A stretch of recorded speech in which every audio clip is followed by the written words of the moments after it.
Hello kids, this is Mr. Whistler with your video lesson of the day, and today we're going to be talking about the Fugitive Slave Act. Our first word is popular sovereignty. It means where the people decide by voting. 8th grade, allowing the people to vote on the issue. Popular sovereignty, they were talking about voting on whether a state could be a slave state or a free state, and this could have possibly canceled the Missouri Compromise. All right, our second word is the Fugitive Slave Act,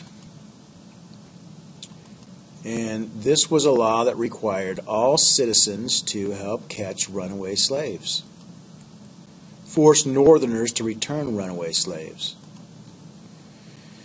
It made the Underground Railroad become more active, and many blacks moved north to Canada. All right, the Fugitive Slave Act. If we look at this political cartoon, it's showing forcing slavery down the throats of the Northerners. And that saying, force something down your throat, means forcing someone to do something they don't want, typically. So in 1850, Congress passed the Fugitive Slave Act to meet the conditions of the Compromise of 1850. Remember, the Compromise of 1850 had 5 points or 5 conditions. 1, California would come into the Union as a free state. The New Mexico Territory would have no restrictions on slavery. The New Mexico-Texas border dispute would go in favor of New Mexico.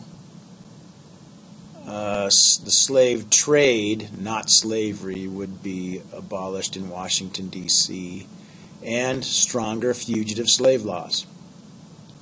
So they passed the Fugitive Slave Act to meet that 5th point of stronger fugitive slave laws.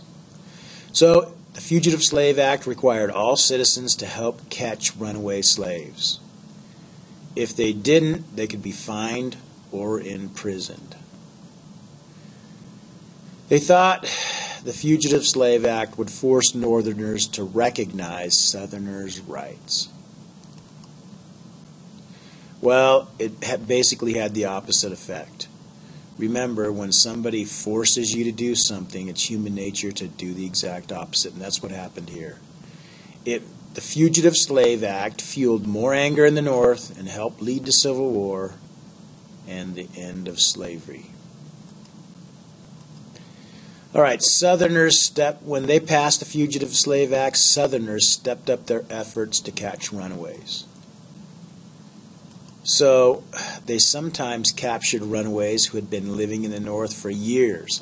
Imagine this, you're a slave, you run away, you escape, you're living in the North for 10 years, and all of a sudden they capture you and take you back. That would have been horrible. What would have even been worse is if you had never been a slave and they captured you and took you into slavery, and that happens sometimes too. So, 2 effects of the Fugitive Slave Act. 1, the Underground Railroad became more active, and 2, many blacks moved north to Canada. So, resistance to the law. More anti-slavery groups were formed. They tried to buy runaway slaves' freedom. And one thing they did that was really interesting is groups of people would see the slave hunters in town, and they would all get together with pots and pans, and they would chase them around and say, "Slave hunters, there go the slave hunters," until the slave hunters would go away. They'd make a lot of racket and just basically annoy them till they left. "Slave hunters, here are the slave hunters." So they would make posters like this: "The slave hunter is among us. Be on your guard. An arrest is planned for tonight." Just to try to warn the African Americans to watch out. So northern juries, though, they would not convict people who helped runaways. They would catch people helping runaways, and they would have to go to court, and when they heard the court case, the juries would always find them not guilty. So this was kind of like back in the smuggling days with England, when the colonial courts would never find the smugglers guilty either. So in 1852, Harriet Beecher Stowe wrote the novel Uncle Tom's Cabin. And her novel showed the evils of slavery. And it was a very well accepted book. It was a bestseller, and everybody, if they hadn't read it, they'd heard about it. So it fired everybody up in the North against slavery. So here's an excerpt from that book. "Ain't I your master? Didn't I pay down $1,200 cash for all there is inside your old cussed black shell? Ain't you mine now, body and soul?" he said, giving Tom a violent kick with his heavy boot. "Tell me." In the very depth of physical suffering, bowed by brutal oppression, this question shot a gleam of joy and triumph through Tom's soul.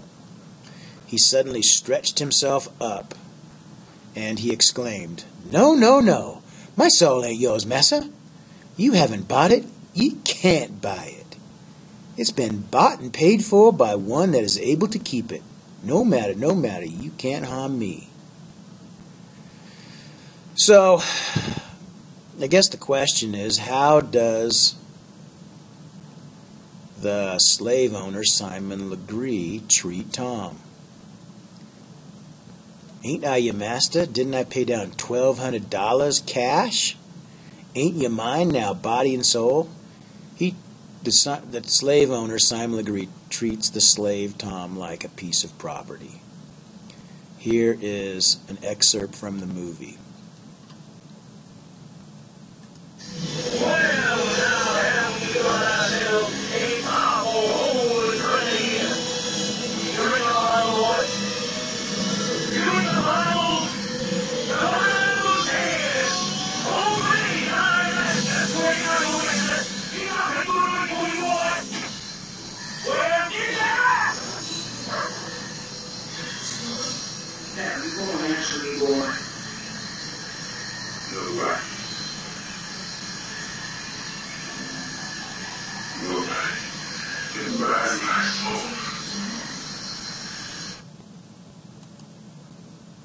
So you can see from the video clip that some of the slave owners didn't treat their slaves very well, and this was from Harriet Beecher Stowe's novel Uncle Tom's Cabin.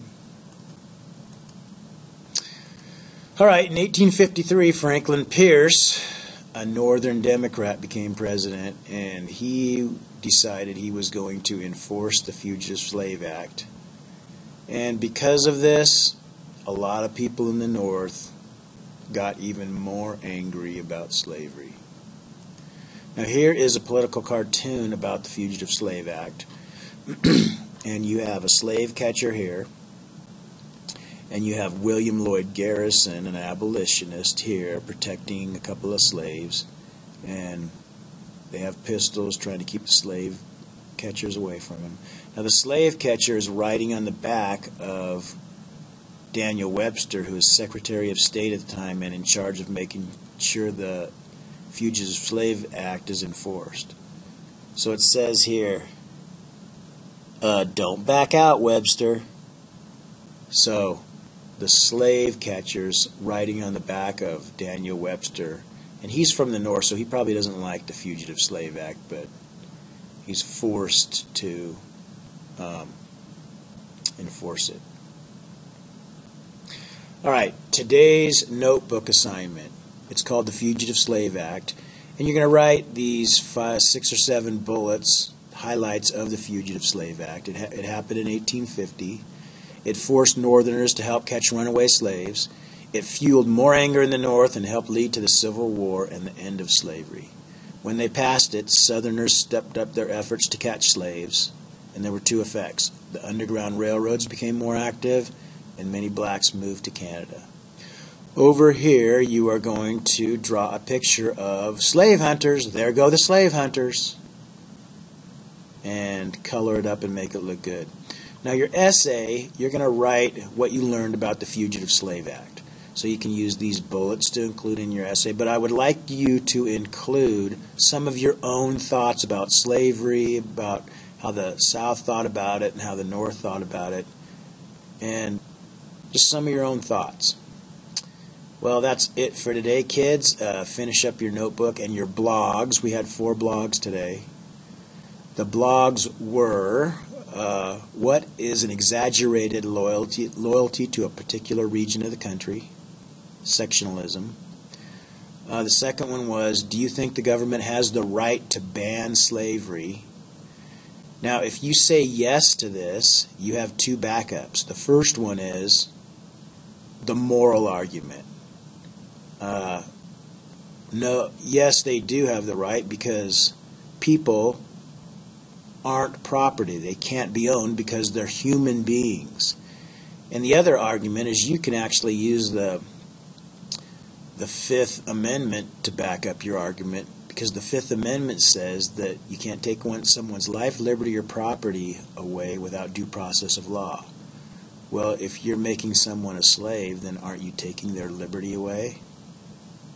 Now, if you answer it the other way, that says the government does not have the right to ban slavery, you would say that Southerners paid for their slaves, thus making them their property.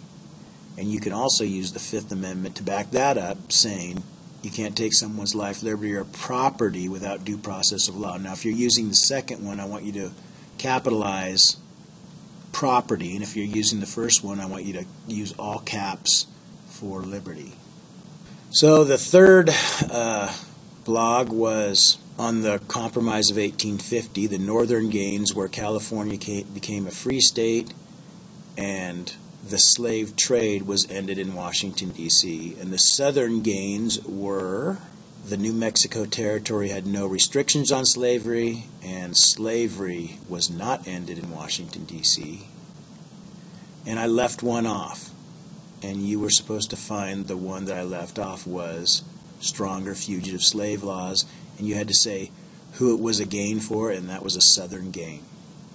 And then today's blog was, what law fueled more anger in the North and helped lead to civil war and the end of slavery?